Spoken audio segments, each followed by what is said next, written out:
وسراجا منيرا سيدنا ونبينا ومولانا أبي القاسم محمد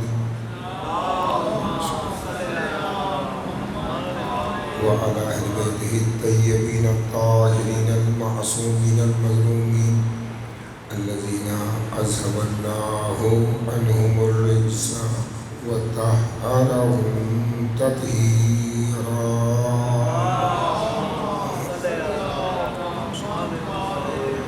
أما بعد بسم الله الرحمن الرحيم.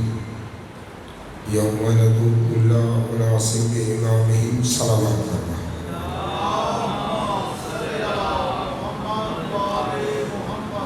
صاحبان فرش اعلیٰ، نویں محرم کا دن ہے.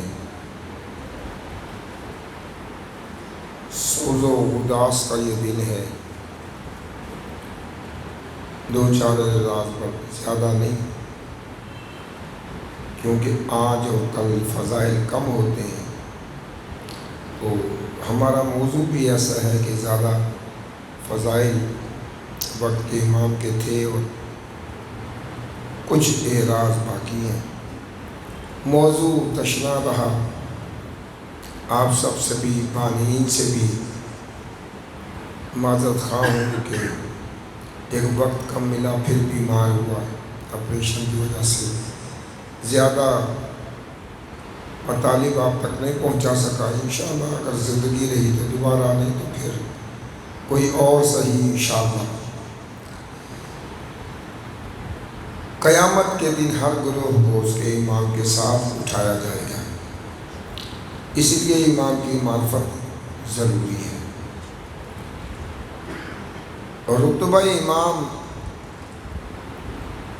قرآن کی روح سے، چونکہ رسالت افضل ہے، پھر اس کے بعد نبوت ہے، پھر رسالت ہے، لیکن از روح شریعت، از روح قرآن دلیل ہے کہ ابراہیم کی امامت افضل تھی رسالت و نبوت سے. وَإِذِ ابْتَلَىٰ إِبْرَاهِيمَ رَبُّهُ بِكَلِمَاتٍ، کیا ابراہیم ہم تمہارے چند کلمات کے ذریعے امتحان لیں گے. اگر تم کامیاب ہو گئے تو لِلنَّاسِ اماما، پھر ہم تمہیں انسانوں کے لیے امام بنائیں گے. اور اگر کامیاب نہ ہوئے تو تمہیں رسالت و نبوت تو ہے. فوراً ابراہیم فرماتے ہیں قَالَ وَمِن ذُرِّيَّتِي، پروردگار یہ عہدہ امامت میری نسل میں بھی چلے گا. قَالَ يَا لَا يَنَالُ عَهْدِ الظَّالِمِينَ، ہاں ہو سکتا ہے، میں نام نہیں لے رہا، کوئی صفت نہیں بیان کر رہا، لیکن ایک وعدہ کر رہا ہوں، اللہ ہو کر لا ینال عہد الظالمین، یہ عہدہ ایسا ہے کہ ظالموں کو کبھی نہیں ملے گا. یہ عہدہ امامت مظلومیت کا ہے، یہ مظلوم ہوگا. تو ابراہیم کو دی امامت امتحان کے بعد. وَلَنَبْلُوَنَّكُمْ بِشَيْءٍ، امام حسین کو دی امتحان کے بعد. جی، اور امام زمانہ علیہ السلام کے بارے میں بھی قرآن مجید نے آیت پیش کی. ایک صلوات پڑھیں محمد.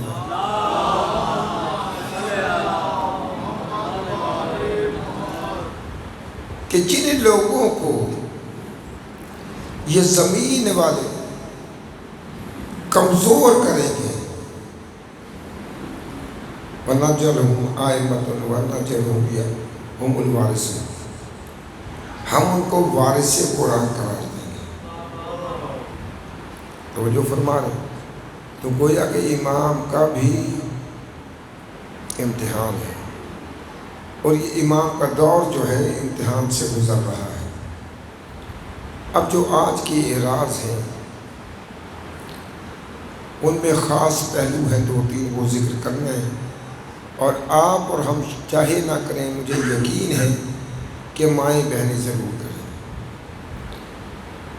فرماتے ہیں امام کے انتظار الفرج عبادت بالصبر، کہ انتظار فرج امام کے لیے دعا کرنا، کشادگی جو ہے نا فرج یعنی ظہور ہوگا تو کشادگی آئے گی۔ فرماتے ہیں اس تعجیل کو، ظہور کو اگر آپ یاد کرتے ہیں کہ میرے مولا ہمارے لیے کشادگی عطا فرما یا امام کے لیے کشادگی عطا فرما، تو میرے مولا فرماتے ہیں یہ صبر کے ساتھ ہوگا، اس کو صبر کے ساتھ لینا ہے۔ انتظار فرج جو ہے صبر کے ساتھ۔ اب قرآن کی آیت پیش کرتا ہوں، سورہ نحل آیت نمبر 11، اتی امر اللہ فلا تستعجلوا، توجہ فرمائیے، اللہ کا امر آنا ہی چاہتا ہے، فلا تستعجلوا، تو تم جلدی نہ کرو، یعنی حکم ہے امام کا کہ تعجیل ظہور میں جلدی نہ کرو۔ دعا کر سکتے ہو لیکن یہ کبھی نہ کہو کہ فوراً ہو جائے، یہ فوراً میرے اور آپ سے کے کہنے سے نہیں ہوگا، یہ امر خدا ہے۔ چھٹے امام فرماتے ہیں یہ اس کا امر ہے، جب چاہے گا ظاہر کر دے گا، جب چاہے گا ظاہر کر دے گا، یہ تمہارے کہنے سے نہیں، جب وقت آئے گا وہ ظہور کر جائے۔ اللہ اکبر، اس نے آنا ہی ہے، آئے گا۔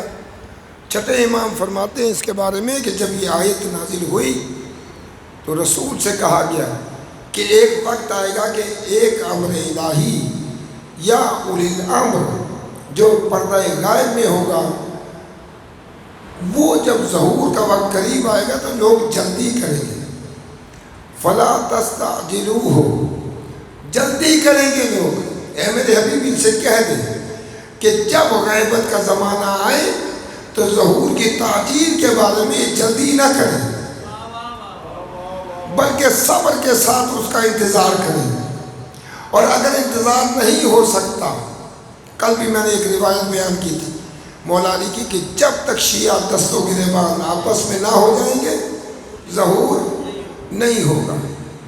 اب آج دوسری روایت سماعت فرمائی، میرے مولا فرماتے ہیں جب ایسا زمانہ آ جائے کہ دست و گریبان ہو جائیں لوگ تو خبردار بالصبر، انتظار فرج صبر کے ساتھ کرنا، یعنی گھر میں بیٹھ جانا، لڑنے کے لیے نہیں جانا، کسی کے گریبان میں ہاتھ نہیں ڈالنا، کسی کو گالی نہیں دینی، بس انتظار فرج صبر کے ساتھ ہوگا۔ اور جو یقین رکھے گا میرے مولا فرماتے ہیں وہی کامیاب ہوگا، اور جلدی کرنے والے ہلاک ہو جائیں گے۔ اللہ اکبر، یہ تعجیل ظہور ہے۔ ظہور امام زمان کی تعجیل پہ بلند تر صلوات۔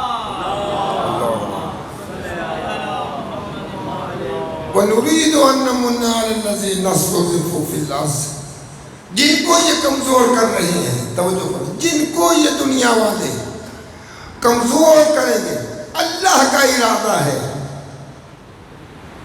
کہ ضرور و ضرور ان کو امام بنائے گا، انہی کو وارث کائنات بنائے گا، زمین پر وہی انہی کی بادشاہت ہوگی، انہی کی حکمرانی ہوگی۔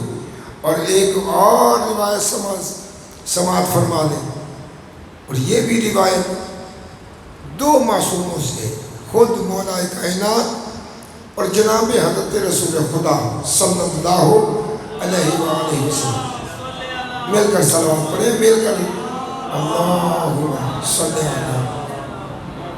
توجہ فرمائیں کہ میرے مولا فرماتے ہیں ایسا زمانہ آئے گا کہ اگر صبح کے ٹائم، صبح کے وقت بندہ مومن ہوگا تو شام کو اسلام سے نکل چکا ہوگا،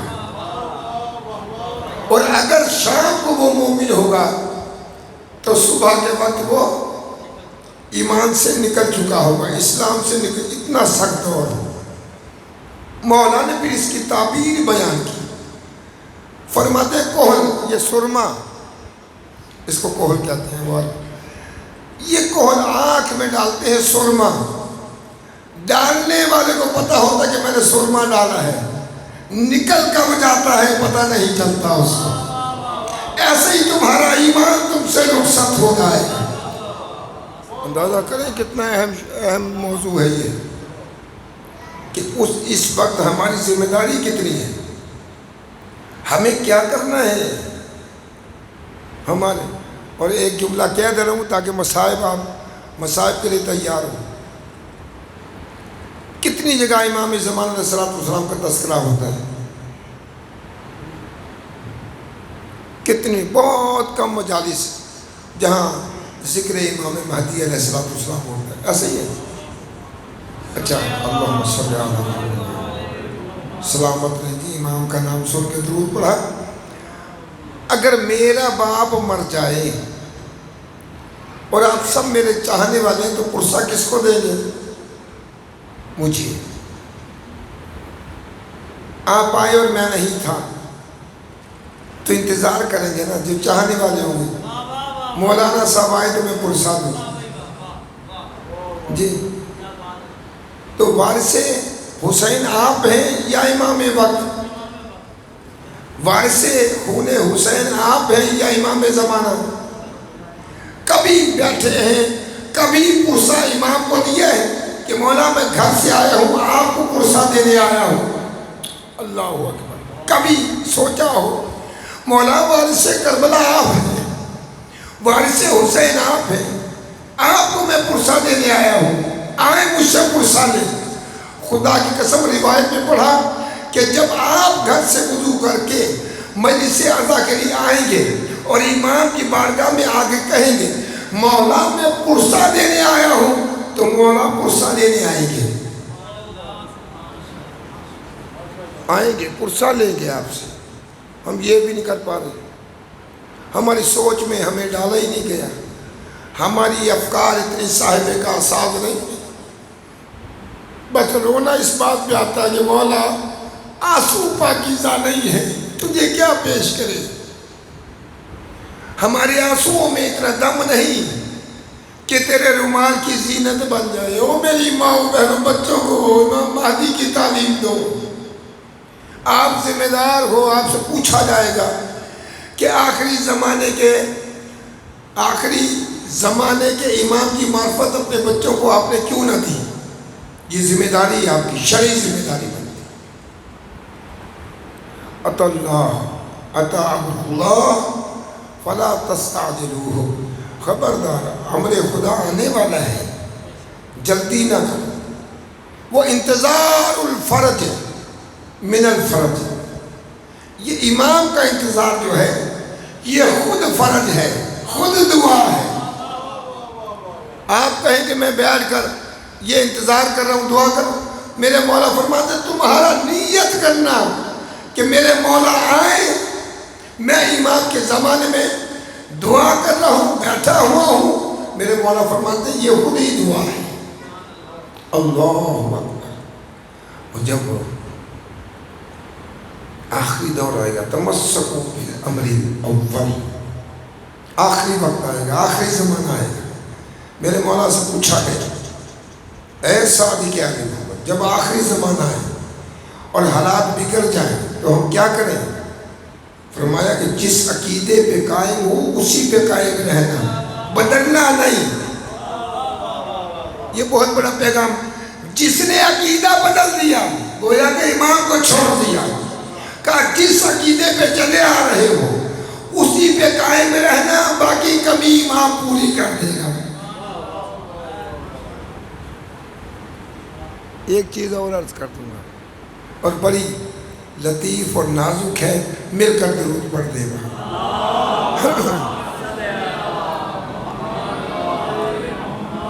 ہمیں دین کی تبدیلی کا ہمیں حکم نہیں دیا گیا، امام کو بھی حکم نہیں ہے کہ دین تبدیل کرے۔ رسول اللہ کا کام ہے دین نبی کے حوالے کرنا، نبی کا کام ہے ہم تک پہنچانا، امام کا کام ہے اس دین کی حفاظت کرنا۔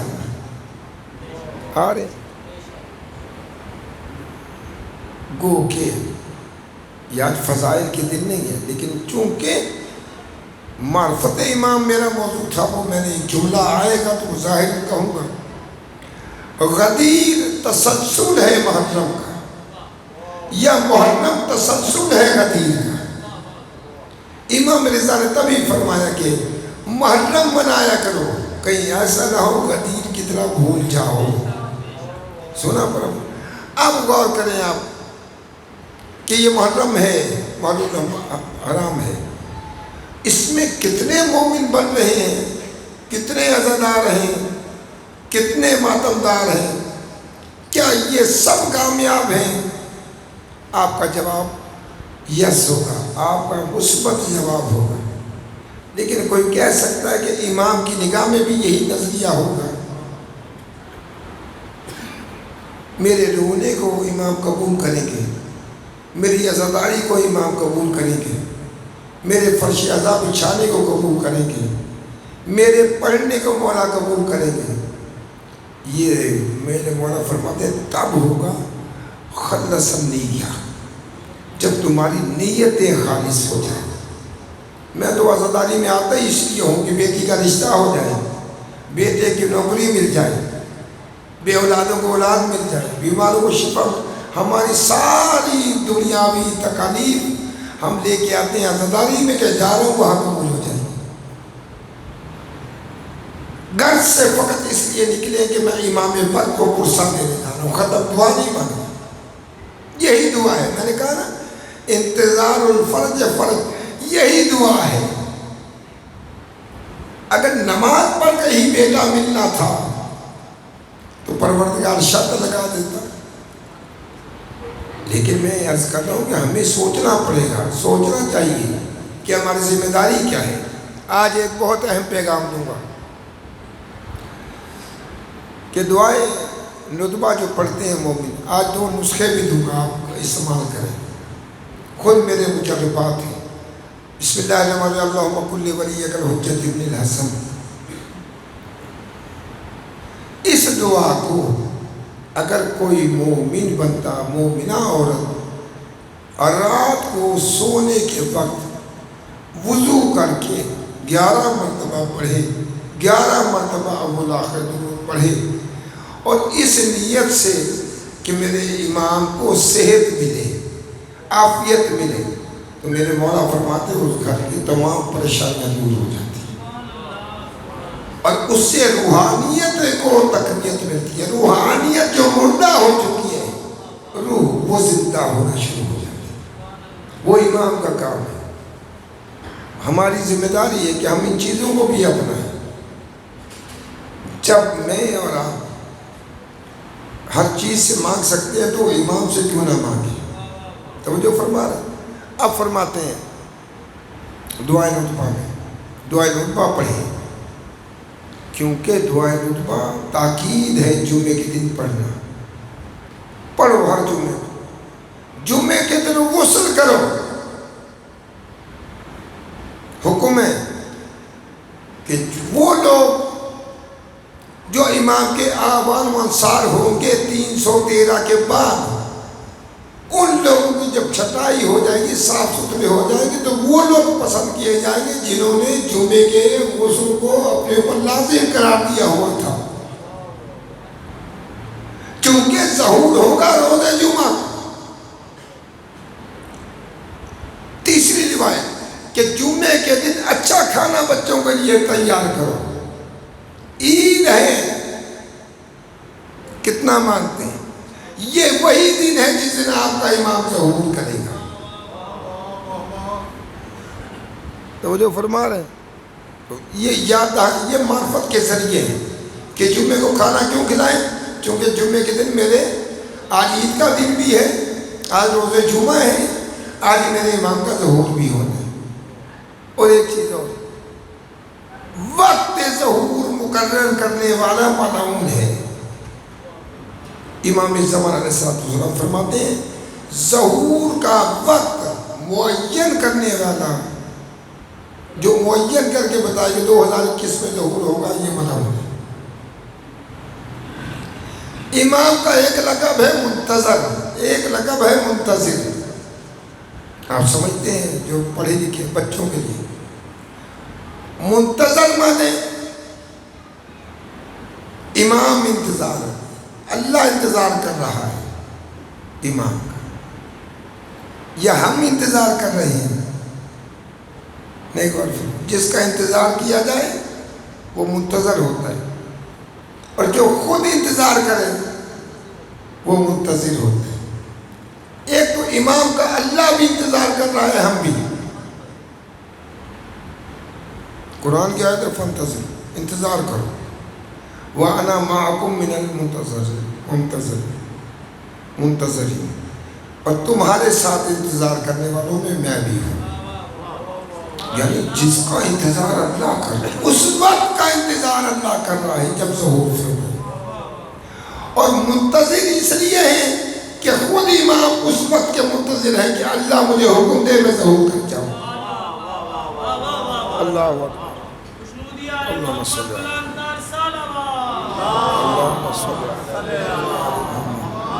توجہ فرما رہے اللہم صلی اللہ الہی اللہم صلی اللہ۔ چلیں جی اگلا مرحلہ میں دعائیں نطبہ میں آپ پڑھتے ہیں کہ شجرہ طیبہ کو جو بنایا گیا اس کی تفصیل بہت ہے، قرآن میں بھی حدیثوں میں بھی، لیکن دعائیں نطبہ میں جو تعبیر بیان کی ہے وہ بڑی خوبصورت ہے۔ میرے مولا فرماتے ہیں شجرہ طیبہ کی جڑ میں ہوں، اور اس کا تنا علی ہے، اور شاخیں میرے علی محمد ہے، اور اے مومنو تم پتے ہو۔ نہیں غور فرمائے، تم پتے ہو۔ میں نے اپنے بچے کو نہیں بتایا امام کے متعلق، میں نے کسی اپنے اہل و عیال کو نہیں بتایا امام کے متعلق۔ امام فرماتے ہیں تم پتے ہو، اس شجر طیبہ کے پتا ہے، شجر طیبہ کا پتا ہے مومن۔ آپ غور کریں، ایک زمین لی، 200 درخت لگائے اس میں آم کا بھی لگایا، انگور کا لگایا، امرود کا لگایا، جامن کا لگایا، 200 درخت لگائے مختلف قسم کے، پھل پھول گئے، بڑے ہو گئے، اور ایک دن اٹھا میں سب کے پتے صاف کر دیے، بالکل صاف کر دیے۔ اب میں نے آپ کو لا کے کھڑا کیا، شاہ صاحب پہچانو یہ کس کا درخت ہے، یہ کس کا درخت ہے، یہ کس کا درخت ہے، یہ کس کا؟ کہے گا پتے کے بغیر میں کیسے بیان کر سکتا ہوں، کیسے بیان کر سکتا ہوں کہ یہ امرود ہے، یہ جامن ہے، یہ انار ہے، یہ آم ہے؟ تو بغیر پتے کے درخت کی پہچان نہیں ہوتی۔ اس سے زیادہ پیغام کیا دوں؟ امام فرماتے ہیں تم پتے ہو، تم سرسبز رہو گے تو درخت کی پہچان ہوتی رہے گی۔ اللہ اکبر، تم ذریعہ ہو ہماری پہچان کا۔ نہیں غور فرمایا۔ اب حدیث سمجھ میں آئی؟ کنتو کنزا مخفیہ، میں تو چھپا ہوا خزانہ تھا۔ وَأَحْبَبْتُ أَنْ أُعْرَفَ، اور میں نے چاہا کہ میں پہچانا جاؤں۔ فَخَلَقْتُ الْخَلْقَ يَا محمد، اے محمد میں نے تجھے پیدا کیا تاکہ میں پہچانا جاؤں۔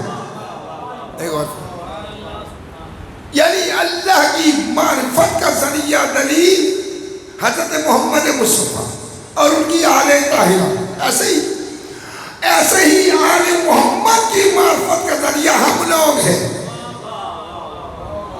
کیسے پہچانوائیں گے امام حسین کو، امام علی کو کیسے پہچانوائیں گے، امام زمانہ کو کیسے پہچانوائیں گے؟ آپ پتہ ہیں۔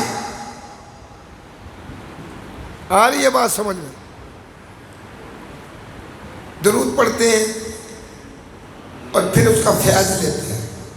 پڑھیں درود محمد والی محمد، اللہم صلی علی محمد العجل العجل العجل العجل صلی علی محمد۔ پودا لگایا،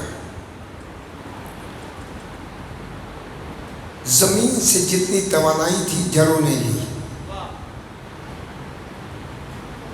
بیج بویا، یہ بیج بڑا ہوا، زمین سے توانائیاں لی اس نے جڑوں کے ذریعے اور پہنچانا شروع، اوپر سے جو آکسیجن اور توانائیاں تھیں وہ پتوں اور شاخوں نے لی، جڑوں کو پہنچائی۔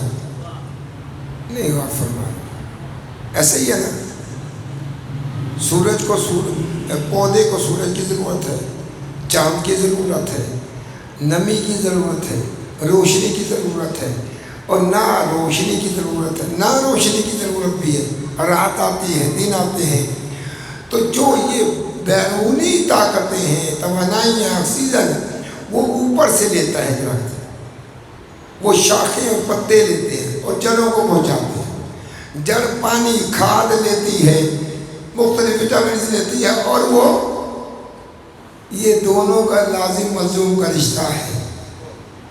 جب یہ اوپر سے بھی توانائیاں مکمل مل رہی ہوں، نیچے بھی توانائیاں مکمل مل رہی ہوں، تو پھر درخت کی حالت یہ ہوتی ہے کہ پھیلنا پھولنا شروع ہو جاتا ہے، پھل و پھل پھول نظر آنے شروع ہو جاتے ہیں۔ ایسا ہی ہے، ہم نے وہ درخت سے اوپر سے کاٹ دیا، نیچے سے کاٹ دیا، خالی تنا لے کے بیٹھے، نہیں غور فرمایا۔ میں نے بہت بڑا میسج دیا آپ کو، جڑ تھے رسول، پتے تھے ہم نے درخت کے تنے کو پکڑ لیا ہے، درخت کی شاخ کو بھی چھوڑ دی ہے، درخت کی جڑوں کو بھی چھوڑ دیا ہے۔ مولا فرماتے ہیں سمجھو اس مسئلے۔ ایک بات اور بڑی خوبصورت، آپ پڑھتے ہیں درود، اللہم صلی علی، اچھا اس کا ترجمہ بڑوں کو تو آتا ہوگا، بچوں کو آتا ہی نہیں۔ اللہم، اے میرے اللہ، صلی علی، رحمت نازل فرما، محمد پہ وہ آلے، یہی ہے نا ترجمہ۔ اچھا فائدہ کس کو ہے؟ اس درود سے رحمت نازل ہوگی محمد مصطفیٰ پہ، ان کی آل پر، تو پھر پڑھتے کیوں ہیں؟ جب فائدہ ان کو نہیں ہو رہا پڑھتے کیوں ہیں؟ ہر یہ بات سمجھ لیں۔ امام سے پوچھا گیا مولا ہم درود پڑھتے ہیں، آپ کو فائدہ ہوتا ہے یا ہمیں؟ کہا تمہیں، کہا تمہیں ہوتا ہے۔ مولا کوئی مثال؟ کہا رسول نے کیا کہا تھا، میں جڑ ہوں، علی تنا ہے، آل محمد شاخیں ہیں، اور پتے ہمارے شیعہ ہیں، تو پانی کہاں دیتے ہو؟ کہا جڑ میں۔ کہا کہ پانی جڑوں میں دیتے ہو، فیض پتوں کو ملتا ہے۔ اللہ اکبر، اللہ اکبر، فیض پتوں کو ملتا ہے۔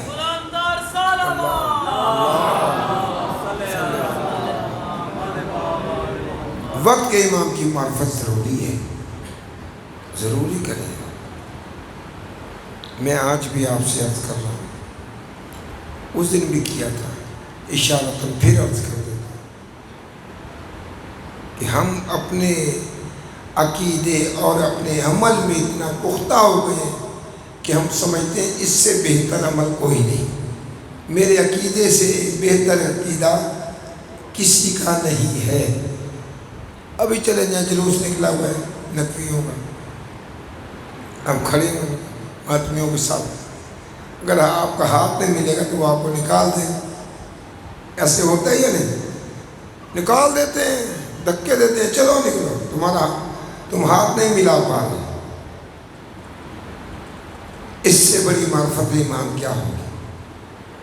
اگر 15 منٹ کے لیے ایک حلقہ لگے اور اس میں ماتمداری کریں، میرا ہاتھ نہ ملے تو تمام ماتمدار مجھے دھکا مار کے نکال دیتے ہیں، تو میری تو پوری لائف امام کے ساتھ نہیں ملتی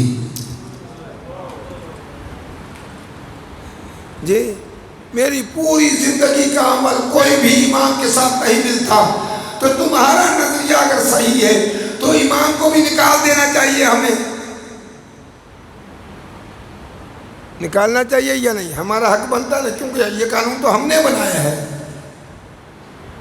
انہوں نے تھوڑی بنایا کہ ایسے ماتم کرو گے تو تم جنتی ہوگے، اور جو ایسے ایسے کرے گا وہ جنتی نہیں ہے۔ نہیں توجہ فرمانا، یہ ہم نے نظریات بنائے ہیں، عقائد بنائے ہیں، یہ فرسودہ عقائد ہیں۔ اور پہلے جب جلوس نکلتے تھے، ہم بھی 30 سال پہلے دیکھتے تھے ایسا کوئی ہر ایک آتا تھا جلوس میں ماتم کرتا تھا، جس حالت میں ہوتا تھا کرتا تھا، الٹے سیدھے ہاتھ مار رہا، کوئی روکتا نہیں تھا۔ یہ تو فیشن بن گیا، ہم نے عزاداری کو فیشن بنا دیا ہے، اور شرم آتی ہے مجھے۔ اب 2 جملے کہہ دیں، سخت کہوں گا، 9 محرم ہے۔ ایک جگہ بھی بھائی نے، میں ابھی ٹاؤن شپ پڑھ رہا تھا، وہ اشتہار لگے ہوئے ہیں، انہوں نے مجھے اشتہار دکھایا بہت بڑا، 8-10 افراد پڑھ رہے ہیں، اور اس میں لکھا ہے، پہلے لکھا ہے مہدی حضرت قاسم، اور نیچے لکھا ہے ولیمہ، اور لکھا ہوا ہے کہ چوڑیاں بٹے گی۔ صلوات پڑھو۔ جملے اور میں عرض کر دوں کہ اتنا بڑا اشتہار ہے، جو واقف کار ہے ٹاؤن شپ سے، امام بارگاہ ہے حضرت عباس، اس کے گیٹ پہ یہ اشتہار لگا ہوا ہے۔ دوسرا اشتہار بھی ہے، خدا کی قسم ہماری عزاداری کو خراب کر دیا ہے۔ اس پہ جتنے گانے والی ہیں نا، ان کے شکلیں بھی دی ہیں، تصویریں دی، مہندی کی، اور لکھا کیا ہے، زیر سرپرستی قائم آل محمد۔ اب گانے والوں کی بھی سرپرستی امام زمان علیہ السلام۔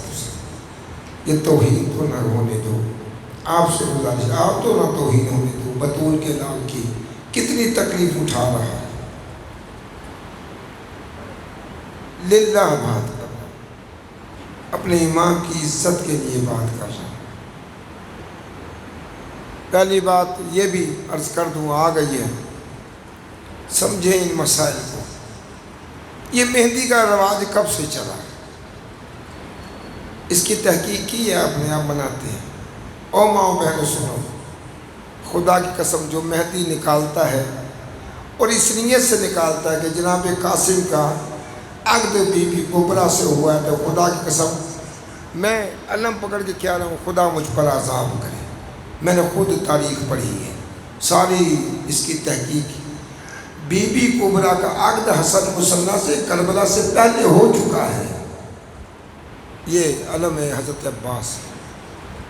بی بی کبریٰ کا عقد حسن مصنع سے، قاسم کے بڑے بھائی سے ہو چکا ہے کربلا سے پہلے، ان کا ایک بیٹا ہے۔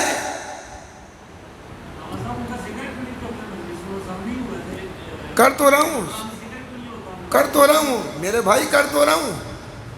یہ تو شاہ صاحب کا مہربانی ہے کہ انہوں نے مجھے اجازت دی ہے، میں نے اتنی بڑی قسم کھائی ہے۔ یہ آپ جائیں، آپ تحقیق کریں۔ اب آپ کی بیٹی، معذرت میں ایسے اشارہ کہ آپ کی بیٹی میں کہوں اس کے ساتھ عقد ہے، حسین کو تکلیف ہوگی یا نہیں، حسین کو تکلیف ہوگی اس مسئلے میں یا نہیں؟ بیٹی بیاہی گئی ہے بچی، آپ غیر سے منسوب کریں گے، کسی کی بھی بیٹی تکلیف ہوگی یا نہیں؟ تو حسین کی بیٹیاں ایسی ہیں کہ قبر میں بھی حسین کو سکون نہیں لینے دیتی امت۔ اجنبی کا دن ہے، میرے مولا تیری بات میں نے تیری بیٹیوں کی عزت کے لیے بات پہنچائی ہے، جو میں نے پڑھا میں نے بیان کر دیا میرے آقا، مجھے نہیں معلوم کہ صحیح ہے غلط، لیکن جہاں تک میری تحقیق ہے یہ حقیقت ہے۔ جناب بی بی کبریٰ کے شوہر کا نام ہے جناب حسن مصنع، حضرت امام حسن کے فرزند ہیں۔ ہماری مائیں بہنیں بھی چل پڑتی ہیں، صحرا لیا چلی گئی ہیں، اور یہ صحرا نکالنے والے پہلے دیکھو تو صحیح صحرے بنے بھی تھے وہاں یا نہیں۔ غلط رسم و رواج پہ چلنے والی قوم کبھی ہدایت نہیں پا سکتی۔ آج یہ بھائی بولیں خوشی ہوئی، لیکن خدا کی قسم جب غلط رسومات پیدا ہوں، بدعتیں پیدا ہوں تو ایسے جوان کھڑے کیوں نہیں ہوتے؟ توحید خدا ہو رہی ہوتی ہے مجلسوں میں، کیوں نہیں بولتے؟ آپ لوگ بولیں گے تو یہ خاموش ہو جائے گا۔ اور دین آپ سمجھ لیں، بس آخری جملے میرے دو سمجھ لیں۔ میں حق ادا نہیں کر سکا آپ کا، ممبر سے کہہ رہا ہوں، میں شاہ صاحب سے بھی عرض کر رہا ہوں، بار بار کر چکا ہوں، اے امام وقت میں آپ کا حق ادا نہیں کر سکا، ان مومنین کا حق میں نے ادا نہیں کیا، سادات ایبانیین کا حق ادا نہیں کیا، میرے مولا مجھے معاف کرنا۔ اب روایت سماعت فرما لیں، پھر آپ کی مرضی ہے۔ رسول سے حدیث ہے، سیاتی علی الناس زمان، ان قریب ایک زمانہ آنے والا ہے، الاسلام الا اسمہ والقرآن الا رسمہ۔ ان قریب ایک زمانہ آنے والا ہے جس میں اسلام کا نام رہ جائے گا اور قرآن رسم بن جائے گا۔ کتنے جوان اٹھ کے اس رسم کو توڑ سکتے ہیں؟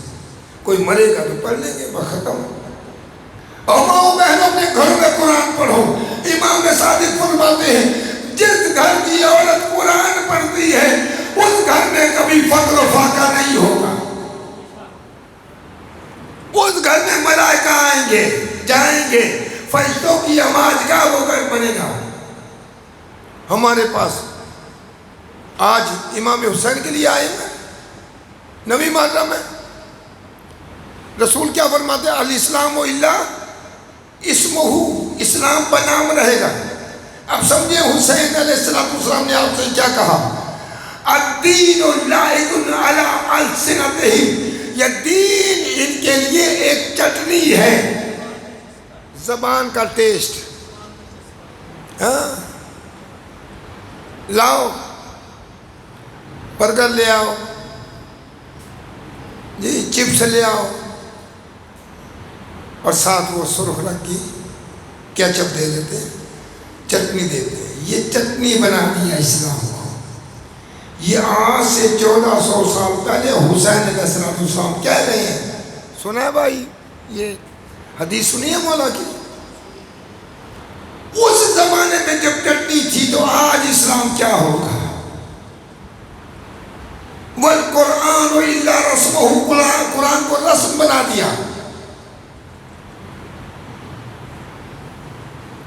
آپ دیکھیں ساری چیزیں موجود ہیں، قرآن رسم بن گیا۔ جو پڑھتے بھی ہیں نا تو کسی مولوی کے پاس گئے، عالم کے پاس گئے کہ مجھے یہ پرابلم ہے، اس نے کہا یہ پڑھو، وہ شروع ہو گیا۔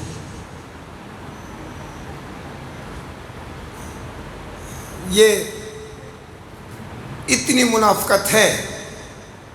ایک مقرر خطیب، یہ ہاتھ جوڑ کے عرض کر رہا ہوں، خطیب مولوی کی مخالفت ضرور کرے گا کیونکہ مولوی آئینہ دکھاتا ہے، بس اسی لیے دشمنی ہے۔ جملے دو سماعت فرما لے، ختم کر دیں۔ روزی کون دیتا ہے؟ کہتے ہیں علی، ممبر سے کہتے ہیں علی۔ اشرا طے کرتے ہیں 65 لاکھ میں، تو بدبخت اشرے کے لیے مولا نہیں دیتے تجھے، مانگتا کیوں ہے؟ جو تیرا مقدر ہوگا ملے گا، نہیں تو حسین سے لے لینا، حسین کی ماں دے گی جی۔ اس سے جب گرتے ہیں تو کوئی فقیر پیر تعویذیں لکھنے والا، میں 29 سال سے علم جفر کا ماہر ممبر سے بولا، پڑھا ہوا آتی ہے دنیا میں، کہتا ہوں یہ قرآن بیچنے کے لیے نہیں ہے۔ جب بابے کے پاس چلے جائیں گے، روزی ختم ہو گئی ہے، لکھ دو۔ یہی وہ لوگ گریں گے تو یہاں گریں گے۔ بابے نے کہا کہ یہ پڑھنا شروع کر دی، 9 معصوموں نے کہا سورہ واقعہ پڑھو، سورہ مزمل پڑھو، تمہارے گھر میں روزی آئے گی۔ نہیں پڑھتے۔ صحابی رسول ہے، بیمار ہیں، حضرت عثمان اور چند اصحاب ان کے ساتھ، بڑے نیک صحابی۔ ایک دن ایک صحابی نے عرض کیا کہ اللہ کے صحابی، وہ صحابی رسول بیمار ہیں، اس کو اولاد نرینہ نہیں ہے. سمجھیے عقیدے کو کتنا مضبوط کرنا ہے. اس کو اولاد نرینہ نہیں ہے. 4 بیٹیاں ہیں. چلیے تیمارداری کرا ہے. اگر اس کو مال کی ضرورت ہو تو مال دیں.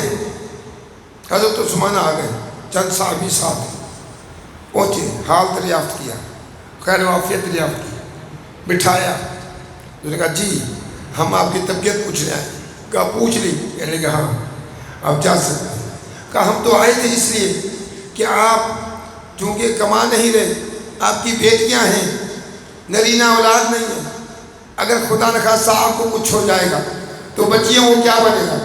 تو مسکرا کے فرماتے ہیں تم مجھے کیا دو گے؟ مجھے رسول نے سورہ واقعہ دے دی ہے. جی اس کو سورہ واقعہ پہ اتنا یقین تھا کہ کمانے والا کوئی نہیں, روزی آئے گی. تو پھر ہم کیوں یہ نہیں کرتے؟ آج یہ بات سمجھ میں, جب گرتے ہیں تو بابوں کے پاس چلے جاتے ہیں, پھر عقیدت وہیں کی وہیں دھری رہ جاتی ہے. یہ منافقت ہے. نہ کریں ایسے, قرب کریں, اتنا قرب حاصل کریں کہ امام سے قریب ہو جائیں. امام فرماتے ہیں جب تم ہمارے قریب ہوگے تتنزل علیہم الملائکہ, اللہ ملائکہ بھیجے گا تم پر, اللہ کی رحمتیں آئیں گی, اللہ کی روزی آئے گی, اللہ تمہیں عزت دے گا. لیکن شرط یہ ہے کہ وقت کے امام کو پہچانو, وقت کے امام کی معرفت حاصل کرو. ہمیں معرفت نہیں ہے, معذرت کے ساتھ.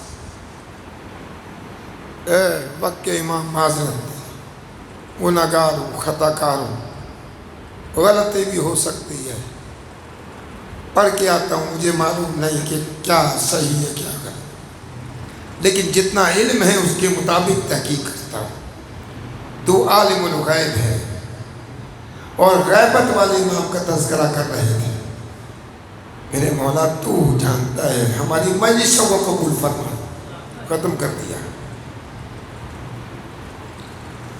نماز پڑھنے والے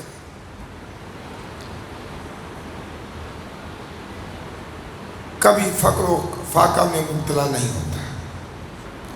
نماز تہجد پڑھیں, امام کی زیارت ہوتی ہے. شب گزاری سے امام کی زیارت ہوتی ہے. کریں کوشش کہ وقت کے امام کی زیارت ہو. کتنے بد نصیب ہیں کہ امام موجود ہے, ہم دیکھ نہیں پا رہے. ہم سے زیادہ بد نصیب کون ہوگا کہ ہم اپنے وقت کے امام کو دیکھ نہیں پا رہے. ہمارے اعمالوں نے پڑھا صدن و من خلفہ صدن, سورہ یاسین پڑھے آپ. ان کے آگے اور پیچھے دیواریں اللہ نے کھڑی کر دی ہیں, سوائے اپنے ان کو کچھ نظر نہیں آتا. نہ آگے سے دیکھ پاتے ہیں نہ پیچھے سے دیکھ پاتے ہیں. ختم کر دیں. 2 جملے مسائل کے سماپت ہو. ابھی اذان ہوئی, ہم خاموش ہو گئے. کربلا میں بھی ایک اذان ہوئی تھی. عاشور, آج رات جو آ رہی ہے, عاشور کی شب یاد رونے کے دن ہے نا. عصر کے بعد سے لے کر پرسوں عصر تک, 11ویں کے عصر تک یہ روز عاشورہ میں شمار ہے. 36 گھنٹے کا دن.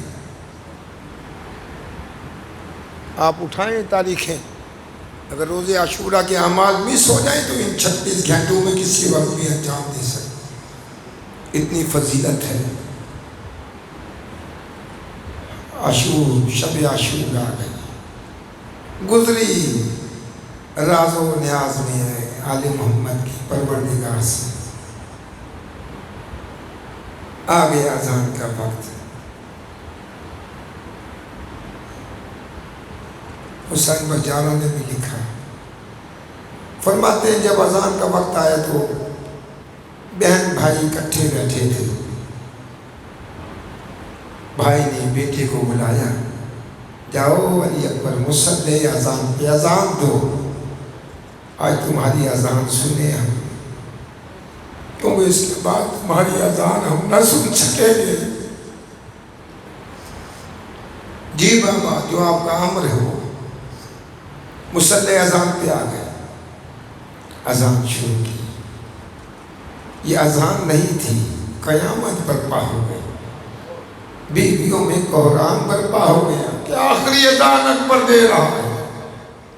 اللہ اکبر، آخری اذان علی اکبر دے رہے ہیں۔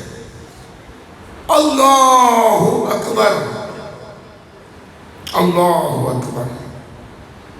لیکن علماء نے لکھا ہے کہ جب اشہد ان لا الہ الا اللہ کہا تو بی بی زینب نے کہلوایا کہ بھائی اکبر سے کہو، بلند آواز سے کہے، بلند آواز سے اذان کہے تاکہ میں سنوں۔ حسین نے اکبر سے کہا، اکبر اذان بلند آواز میں کہے تاکہ میری بہن زینب سن لے۔ ازادار اکبر نے رخ موڑ کر کہا، بابا پھر اجازت امامت دکھا کہ میں کربلا میں اذانیں دوں، تیری بہنیں سنے، مدینے میں میری بہن سنے۔ شرم نہیں کرنی ہے، مدینے میں میری بہن میری آواز کو سنے۔ بہت سخت مصیبت ہے علی اکبر علیہ السلام کی۔ اللہ جوانوں کو طول عمر عطا فرمائے، جوانوں کو صحت عطا فرمائے، بوڑھے والدین کو ان کے سر پر قائم رکھے۔ کائنات میں سب سے پہلا جنازہ جو اٹھا وہ جوان کا اٹھا تھا، اور بوڑھے باپ نے اٹھایا تھا، اور بوڑھا باپ بھی کون تھا؟ وہ آدم۔ چھٹے امام سے پوچھا گیا سب سے بڑی مصیبت ہے انسان کے لیے کہ بوڑھا باپ ہو، جوان کا لاشا ہو۔ جو کمر مرنے کے وقت ٹوٹ جاتی ہے یہ پامال کر دیتا ہے بوڑھے کا، باپ کا لاشا۔ زندہ باپ پامال ہوتا ہے جوان کے لاشے پر، لاشا اٹھانے سے۔ کتنی بڑی مصیبت تھی حسین کے لیے۔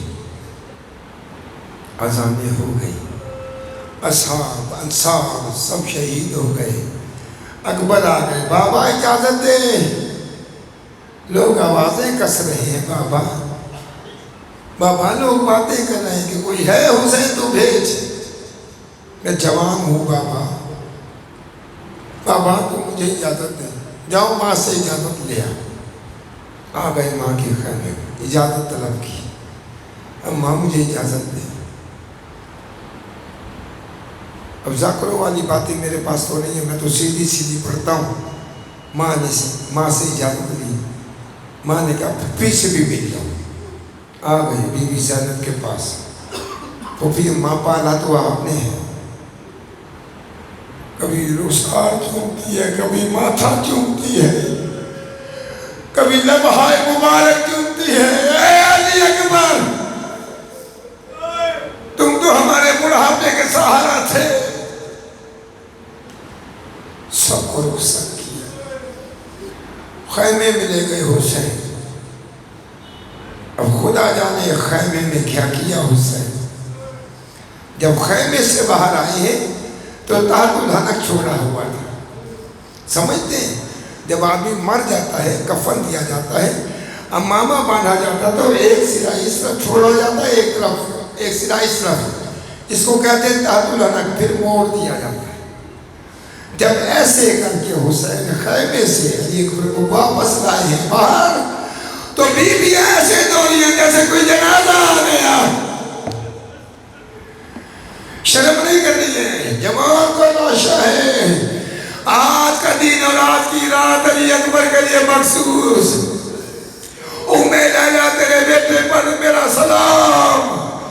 اے امام زمانہ ہمارا پرسہ قبول فرمائیے، اے امام وقت ہم پرسہ دے رہے ہیں، میرا سلام ہو اس شہید پر کہ جس کی شہادت پہ میرا جد گرتا تھا اور بیٹھتا تھا۔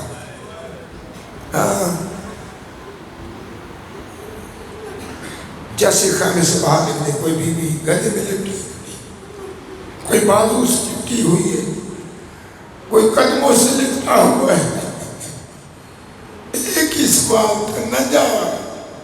نہ جائیے، جو گیا ہے واپس نہیں آیا۔ سب کو رخصت کیا، رخصت کرنے کے بعد خیمے میں آئے، خیمے سے نکلے باہر، حسین نے سوار کروایا، پہلی مرتبہ حسین نے سوار کروایا اور یہ ہے، یہ نعوذ باللہ من ذالک، یہ میرا مقصد نہیں ہے، بات کو کہیں اور نہ لے جائیے گا۔ سوار کروانے کے بعد حسین فوراً ام لیلہ کے خیمے میں آئے اور ایک جملہ کہا، اے ام لیلہ، بچے کے حق میں ماں کی دعا قبول ہوتی ہے، تو میرے اکبر کے لیے دعا کر۔ روایت کے جملے ہیں کہ بیوی نے مصلا بچھا، 2 رکعت نماز پڑھی اور پھر ہاتھوں کو علی اکبر چلے گئے تھے، جنگ شروع ہو چکی تھی، بیوی نے ہاتھ کو بلند کیا، یا رد یوسف والا یعقوب، اے یوسف کو یعقوب سے ملانے والے، میرا اکبر ملا، میرا اکبر ملا مجھے۔ روایت کے جملے ہیں شدت پیاس کا غلبہ ہوا، خیمے واپس آ گئے، خیمے واپس۔ بابا پیاس مارے جاتی ہے، بابا میری پیاس میں میرے جگر کو کباب بنا دیا ہے، ایک جرعہ آب مل جاتا ہے انسان کو فنا کر دوں۔ سینے سے علی اکبر کو لگایا، پہنچا دیا، کہا علی اکبر اپنی زبان میرے دہن میں دے دو۔ اکبر نے زبان نکالی، ماں کے باپ کے دہن میں دی، فوراً کھینچ لی، بابا آپ کی زبان میں تو کانٹے مرے ہوئے ہیں، آپ کی زبان تو میری مجھ سے بھی زیادہ خشک ہے۔ انگشتی اتاری اکبر کے منہ میں دے دی۔ اب جملہ سنیں، اگر جن کی مائیں حیات ہیں اللہ سلامتی دے، وہ جملے سنیں۔ جب علی اکبر اب منہ میں دہن میں انگشت حسین لے کے چلے، جب در خیمہ پہ آئے نا تو ایک مرتبہ حسین کے کان میں کچھ کہا، تڑپ گئے حسین۔ زینب دیکھ رہی تھی، برداشت نہیں ہوا، اور رو کے کہا اکبر نے کیا کہا؟ اور رو کے کہتے اکبر کہتا تھا، اے پایان، اے بابا میری بوڑھی ماں کا خیال رکھنا۔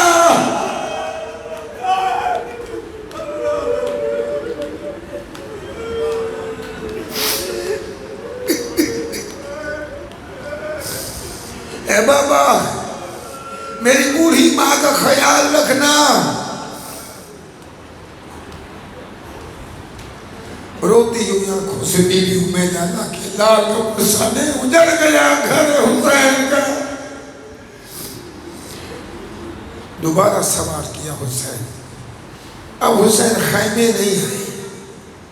تاریخ لکھتی ہے اکبر کو گھوڑے پہ سوار کیا اور ایک جملہ کہا، اکبر مڑ مڑ کے دیکھتے رہنا، مڑ مڑ کے مجھے چہرہ دکھاتے رہنا۔ گھوڑے پہ سوار ہوئے، اکبر چلے، گھوڑا چلا، حسین نے چلنا شروع کیا، گھوڑا تیز ہوا، حسین تیز ہو گئے، گھوڑے نے دوڑنا شروع کیا، حسین نے دوڑنا شروع کیا۔ یہ ہوتا ہے بیٹا اور ماں کی محبت، اور کہتے جاتے ہیں یا بنیا مہلن مہلا، یا بنیا مہلن مہلا، یا بنیا مہلن مہلا۔ سمجھیں گے؟ اے میرے دادا آسا چلو، اے میرے چاند آسا چلو، اے میرے نور نظر آسا چلو، اے میرے نور آسا چلو، اے میرے دل کے چین آسا چلو۔ جملہ سماعت فرمائیں، اے میرے بڑھاپے کے سہارا علی اکبر آہستہ چلو۔ علی اکبر کے کان میں آواز آئی، پیچھے مڑ کے دیکھا، غریب باپ ہے، ہاتھ کھلے ہوئے ہیں، پاؤں میں نالین نہیں ہے، جسم منہ سے آلودہ ہے، گریبان چاک ہے، اور لوگ کہتے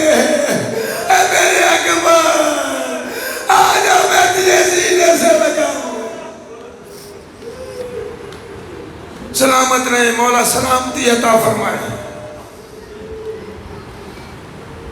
علی اکبر نے باپ کو دیکھا، گھوڑا دیکھا، اترے، سینے سے لگا کے جملہ کہا، بابا آپ ہی نے تو اجازت دی ہے۔ ایک جملہ سب علماء لکھتے ہیں، پڑھتے ہیں، مقتل میں موجود ہے۔ حسین نے کہا اکبر کاش کہ تم میری جگہ ہوتا اور تیری جگہ میں ہوتا، پھر میں پوچھتا کہ جوان بیٹے کو موت کے منہ میں کیسے بھیجا جاتا ہے۔ رخصت کیا، تاریخ لکھ دیا، علی اکبر نے جنگ کی ہے۔ علی کا نام میدان میں آیا، فوجیں دور دور بھاگی، یہ بھی نہر فرات تک گئے، فرات میں قدم نہیں رکھا، فرات تک گئے، پھر واپس پلٹے، بکھری فوجیں جمع ہوئی۔ ایک کمینے نے برچھی کا وار کیا سینے پر، میں نے آسا سے کہا آپ نے سن لیا، برچھی کا وار کیا سینے پہ لگا، صرف وار نہیں کیا، زور لگا کے برچھی توڑی ہے۔ یہ برچھی نہیں ٹوٹی، کمر حسین ٹوٹی ہے، یہ پشت حسین ٹوٹ گئی۔ ساتھ سینے پہ آیا، بابا بابا میری مدد کو آ۔ اب حسین خیمے سے چلے ہیں، جملے سنے تو حسین خیمے سے چلے ہیں، اور روایت لکھتی ہے پہلے حسین دوڑے ہیں، پہلے دوڑے ہیں، پھر دوڑ کر گرے ہیں، پھر بچوں کی طرح گھٹنوں کے بل چلتے آتے ہیں، اے علی یا علی یا علی ادرکنی یا علی ادرکنی، اے میرے علی آواز دو، اے علی آواز دو، آواز دو، علی تمہارا باپ پورا باپ آنکھوں کی بینائی کھو چکا ہے۔ مٹی اٹھاتے جاتے ہیں اور کہتے جاتے ہیں دنیا بادک الافاق، اور دنیا بادک الافاق۔ اکبر آواز دو، سنیں گے جملہ؟ اونچے میدان کارزار میں اس سے پوچھا میرا اکبر دیکھا ہے، اس سے پوچھا میرا اکبر دیکھا ہے، اس سے پوچھا میرا اکبر دیکھا ہے۔ اشقیاء تھے، کہتے ہم نے نہیں دیکھا۔ ایک گھوڑے سوار دوڑاتا ہوا گھوڑا جا رہا تھا، اتنے لوگ گر رہے مر رہے، ہمیں کیا پتا اکبر کہاں ہے۔ ایک گھوڑے سوار گھوڑا دوڑاتا جا رہا تھا، اکبر کے ضعیف باپ نے، بوڑھے باپ نے، غریب باپ نے ایک جملہ کہا، تو انہیں اکبر کو دیکھا، کہا میں اکبر کو نہیں جانتا، لیکن ایک بندہ میں نے دیکھا، وہاں ایڑیاں رگڑ رہا ہے، امامہ سرخ ہے۔ جملہ سماعت فرمائے، بدبین کے ساتھ ایک جملہ کہا، میں نے تو سفید پہنایا تھا، یہ سرخ کیسے ہو گئے؟ ماتم کر کے رو رہے ہیں آخری جملہ، میں نے سرخ نہیں پہنایا، میں نے سفید پہنایا تھا، یہ سرخ کیسے ہو گیا؟ علی اکبر کے لاشے پر بہرحال تحقیق میری، علماء پڑھتے بھی ہیں، روایت کے جملے ہیں، دو روایتیں ہیں۔ علی اکبر سے جب پوچھا نا وصیت ختم کر دی، تو کہا بابا ایک وصیت میں بہن یاد آتی ہے، مدینے میں رہنے والی سغرا یاد آتی ہے، اے بابا مجھے دکھا دے۔ حسین نے دکھایا، ختم کر دیا۔ علی اکبر کے لاشے کو اٹھایا، میں نے مقتل پڑھ رہا تھا کل، اٹھایا، علی اکبر جوان بوڑھا باپ، لاشا نہ اٹھا، پاؤں خط کھینچ رہے تھے، آخری جملہ معاف کر دیجئے گا، زندگی نہیں تو ملاقات ہوگی۔ ایک مرتبہ خیمے کا رک گیا اور کہا بنی ہاشم کے بچے آؤ، اکبر کا لاشا نہیں اٹھتا۔ لے آئے، خیمے لے آئے لاشا، سب بیویاں آ گئی، ماتم شروع ہو گیا۔ سنیں گے جملہ، او ماں بہنوں آپ کے لیے، او جوانوں آپ کے لیے، بوڑھی ماں کا سن لیں، لاچار بیویوں نے گریہ شروع کیا. کسی نے پوچھا کہ ام لیلہ کیوں نہیں آئی؟ ام لیلہ کہاں ہے؟ بی بی زینب فرماتی ہیں بھیا میں لے کے آتی ہوں. جب بی بی گئی ہے نا لینے تو خیموں کی تالابوں سے سر ٹکراتی تھی ماں اور کہتی تھی اکبر مجھے کچھ دکھائی نہیں